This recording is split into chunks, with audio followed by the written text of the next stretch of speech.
Okay, here we are, week two, lesson or lecture three. We're going to have a quick look at the balance sheet and recall that the balance sheet shows what a company owns and the financial claims on that the things that it owns on the assets. Remember, assets being things we own to make money. And of course, the balance sheet has the balance.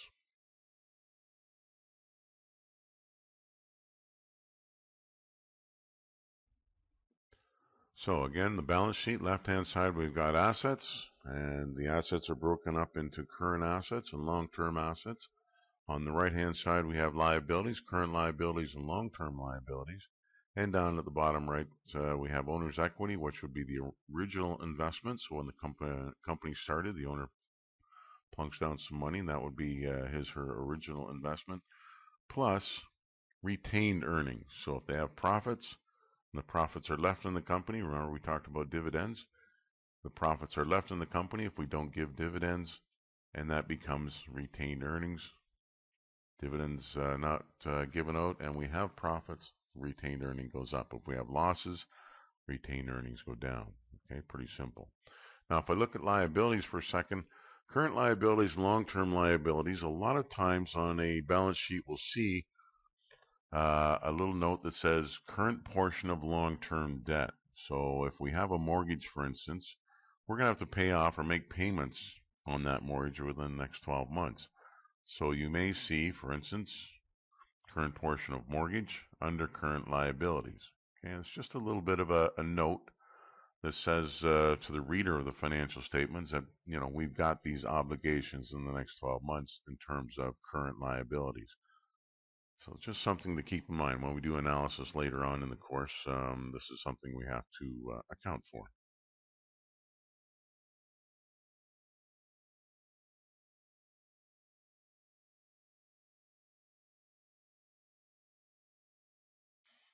Okay, expanded version of the balance sheet, slightly expanded.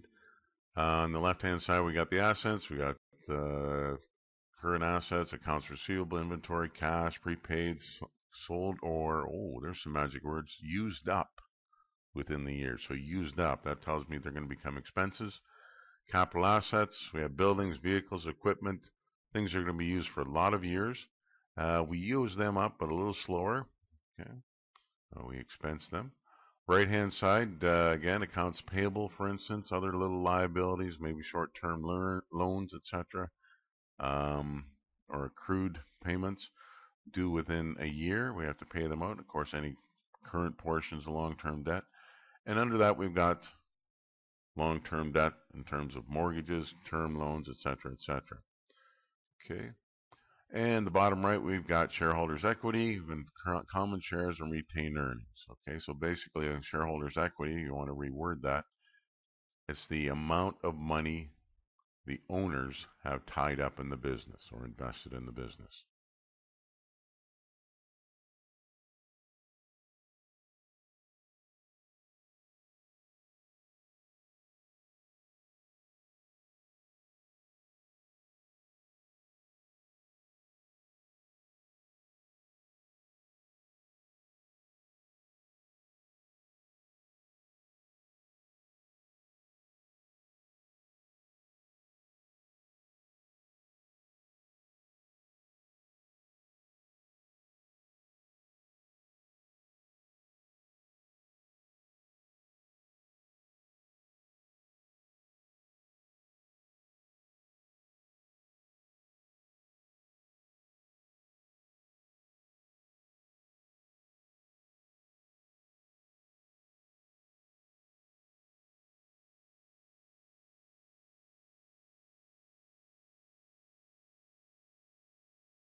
So a quick look at the balance sheet and how things are financed. Okay, a quick look at the responsibility of the money, current liabilities. Current assets are usually financed by current liabilities. Current assets, maybe it's inventory. We tend to finance. Current assets would be financed by payables, that sort of thing.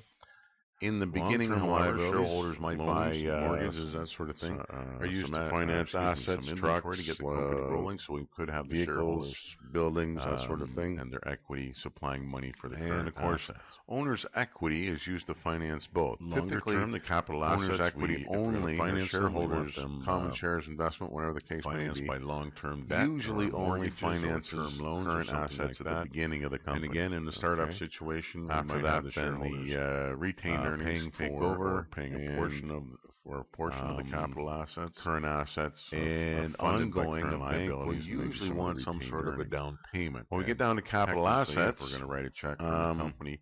It's coming out of the shareholders' equity. We find that in many cases, if we want to finance a building, for instance, that the company or the shareholders through their equity have to put in some cash, and then the bank puts in some cash to buy the building. Longer term, so when the bank puts in cash, the orange line from long-term liabilities down to capital assets indicates that the bank or lender is financing the building.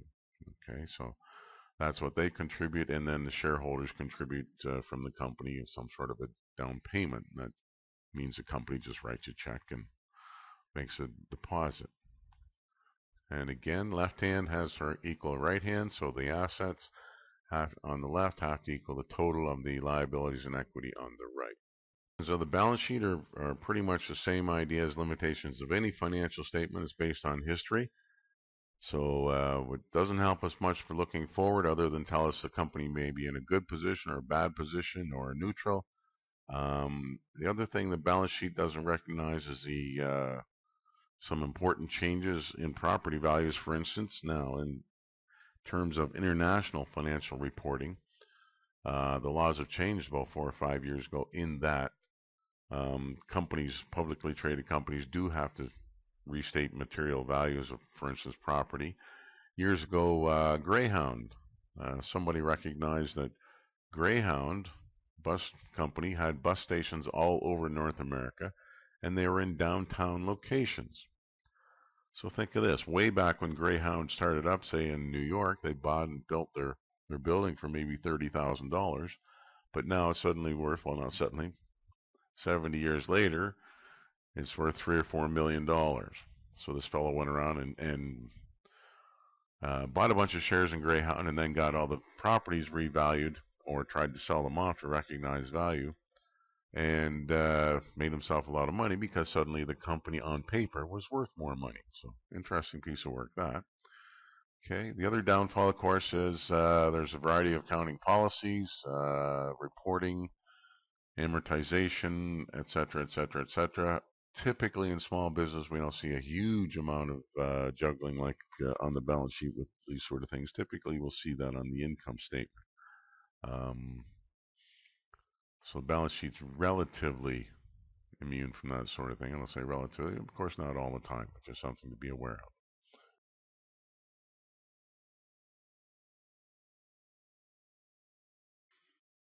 Now, on the balance sheet, there's one thing to be aware of. Balances carry over. So last year's ending cash is this year's beginning cash. Okay, we don't see that with the income statement because at the end of the last year, the revenue gets wiped out. It's done, and we reset at the beginning of January to 0. But with the balance sheet, last year's ending is this year's beginning. Okay, so retained earnings, same idea.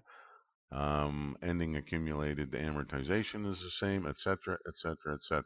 Okay, so if we have a statement that says December 31st, end of last year, those are also the numbers that we use for January 1st, the beginning of this year. Okay, something we may trip over in terms of the progress of the course. We might hear or see a number related to a firm's value on the balance sheet. Okay, so it's the net worth or book value, which is basically shareholders' equity. Assets minus liabilities, that's considered the book value of a company. Okay, that represents a common shareholder's original investment plus all the earnings reinvested in the firm so far. So that's book value. Similar idea with assets. If we have long-term assets, the purchase price of the asset minus the accumulated amortization is called the book value of the asset. So that's something to think about. Book value of the asset, book value of the company. It's the leftovers of the value, if you want to put it that way. Okay, key terms, GIC, Guaranteed Investment Certificate. Typically, you might see that under cash and cash equivalents on the asset side of the balance sheet. T-bills, also known as Treasury bills, are basically GICs issued by the federal government.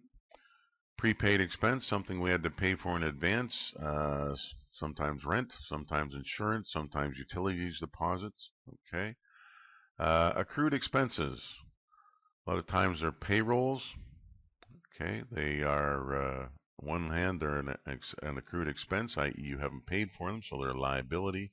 On the other hand, they show up as a payable, so it's kind of an interesting piece there. Or sometimes we'll see it as work in progress at the end of the year, maybe part of a contract or part of building something, you haven't quite finished it yet. One special case we'll see quite a bit of in this course, and we actually see a bit of a video that deals with some notes payable later on.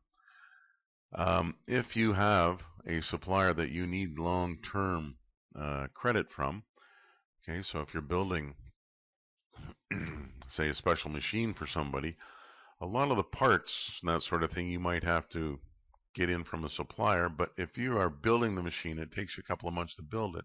Odds are pretty good you're not going to get paid for it for a couple of months. So in that sense, you go to your supplier and say, look, here's what I'm doing. I'm building this machine.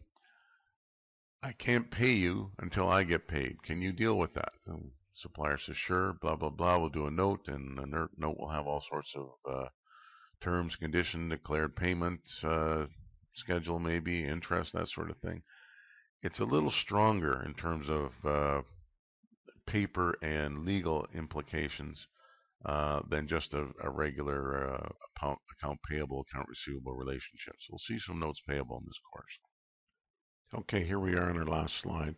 Amortization and depreciation. Amortization is typically related to the expensing of an intangible asset like a patent or something like that.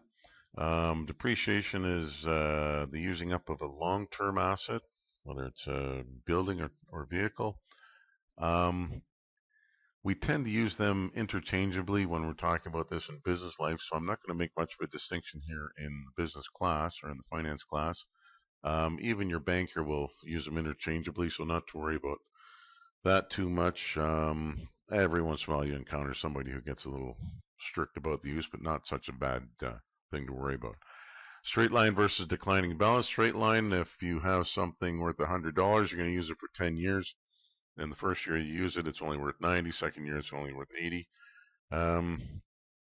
We don't use that much, use it that much, except maybe in the case of a patent, something like that.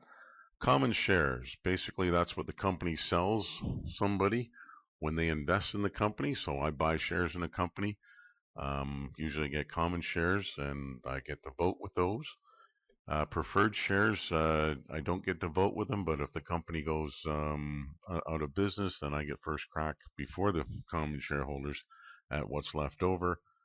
And also, preferred shares usually have some sort of a defined interest rate of some sort. Okay, shares versus stock, we tend to use them interchangeably, but in the text, any U.S. text, they definitely use stock. In Canada and England, we tend to use shares. Capital cost allowance is the government's version of amortization depreciation expense, and we'll talk a lot more about that next slide deck. And don't forget that corporations are legal entities that sell shares. Okay, so that's it for this lecture. Thank you.